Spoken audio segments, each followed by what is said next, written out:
Hello, my sketchy friends, it's Carla. Back to paint another card, fun card.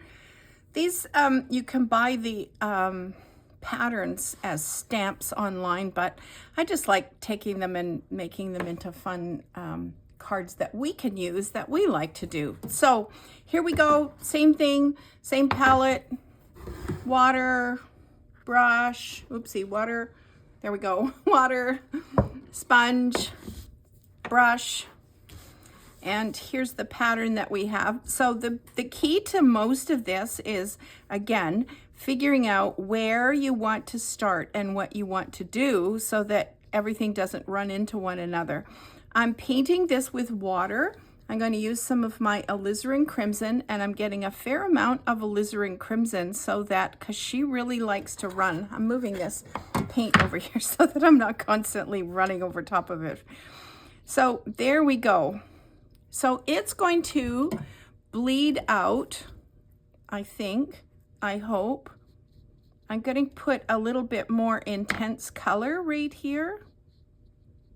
Yeah, there we go. And then I'm going to let it run a bit. And so you can see how it likes to run.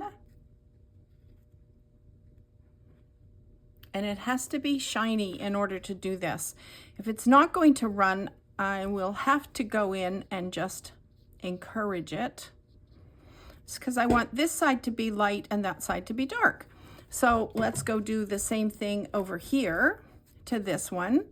So I'm going to paint this one with the lighter color of yellow. So the Hansa yellow light. There we go. And I'm going to go get some of my Aerolite and put some of it over here and make sure that this is a little bit darker. And then the last thing is to get a little tiny bit of my orangey color, my Viridian, and add that. And because this is damp, all of this is just going to blend together and do its job much like this. So now let's see, I'm going to go in and paint the lady. So I use a little tiny bit of burnt sienna and just go in, and I'm not pre-wetting this because I don't want it, it's already just going to be runny. I barely ran my paintbrush across the top, and come out here and you can see how wet this is. So it's pretty wishy-washy. There's not a lot of paint in here. Excuse me. All right, so now I'm just going to use a little bit more, and I want this to be a tiny bit darker, so I'm using a bit of my French ultramarine, and I had some over here. French ultramarine and burnt sienna make a lovely, like, dark color, almost black. So I'm putting the darker colors in where I think we need her to be a little bit darker. And then again, because this is damp already, this is going to run around and it's not going to form a straight line, so you'll get a really nice blend of color that's going on in here. All right, now let's go see. I think we need to put some, in this girl here, we had some circles. So I'm gonna put some circles in.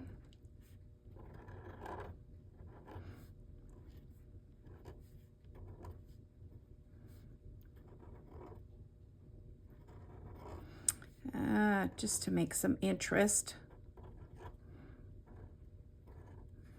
And then the other thing that I often do is, if I want to save this and kind of make this a two-tone color, I can go in and use my birthday candle and let's see, put some in. You could go around the outside of this, and the reason I like using the candle as opposed to other stuff is that this really does, it leaves sort of a jagged edge to it. So I'm going to go in and paint her background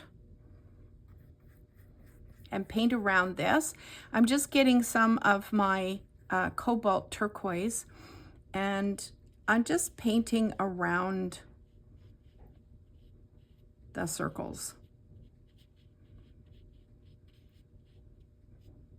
And they don't have to be exact. All right, and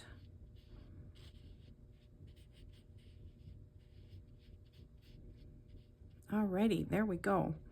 And because Prussian blue is sort of a turquoisey color, I'm just going to go get a little tiny bit of Prussian blue and put that in the places where I want it to be a little bit darker. And let's see, down here maybe.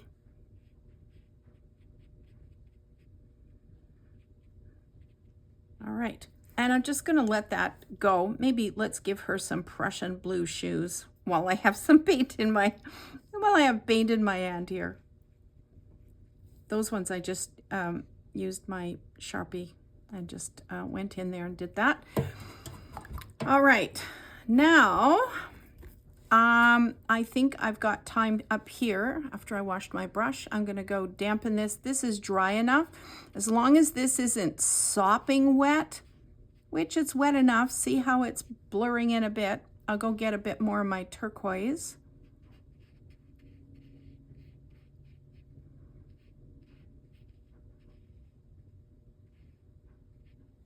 And a bit more of my Prussian and make this darker.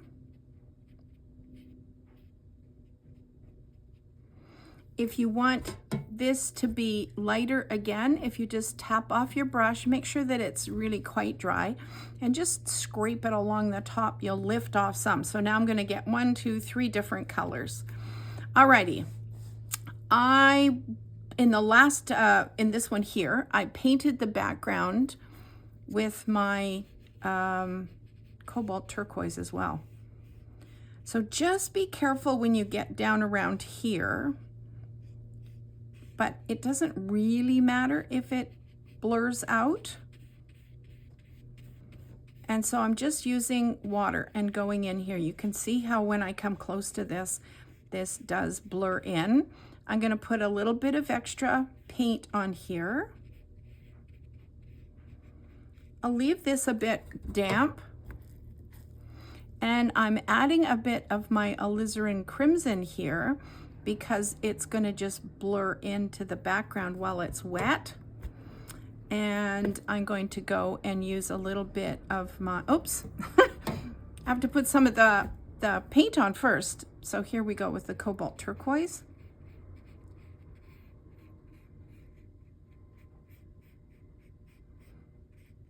And some of this I would probably be painting a couple of cards at the same time, but I'm trying to isolate these projects so that you can decide which one you want to do. So then I would just go in and put a little tiny bit of this yellow in here. So that's going to blur in and make, and turquoise and this aerolite are going to make a little bit of a greeny color, but see how that's making this neat color here?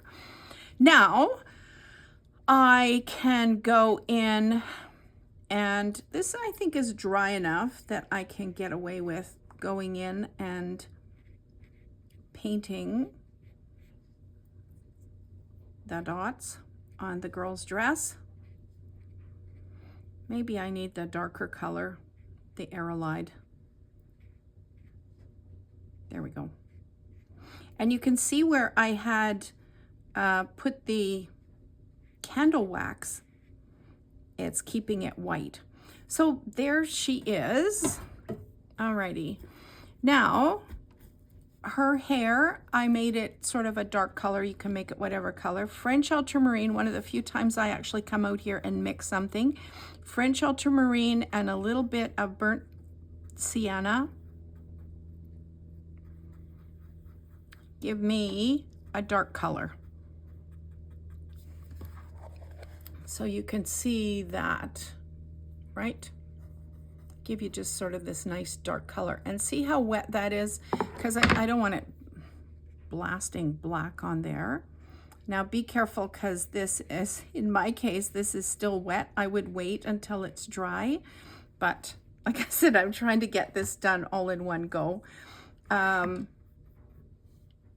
that's often why I work on 2 different projects at the same time. So just adding a little bit more intense color on here so that there's some different shades in her hair.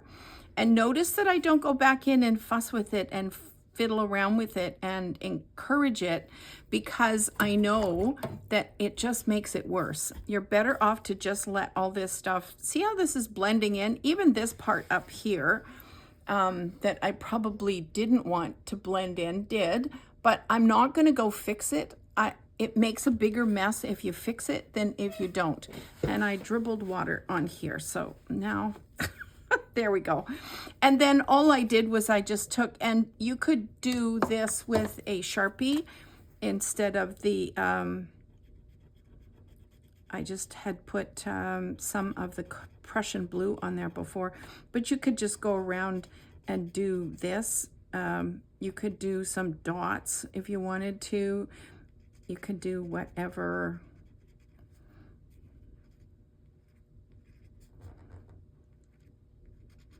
My advice always is, when you're doing stuff, if you can't make it perfect, make it as imperfect as possible, and then that's what it looks like you intended it to do.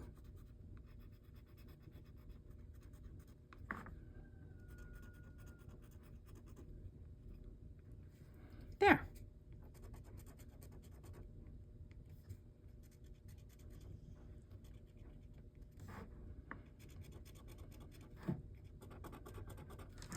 And that just gives her, I don't know. And then you could write, you know, happy birthday or have a great day or whatever you wanted to do on this. Oh, the one thing I'm looking and seeing is that she doesn't have any blush on her cheeks. So I'm just going into this little part that's left out on my palette, because this is going to give me a really, really light wash of color.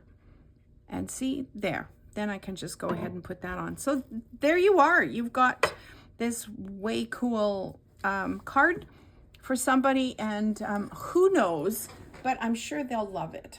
I'm sure they'll love it.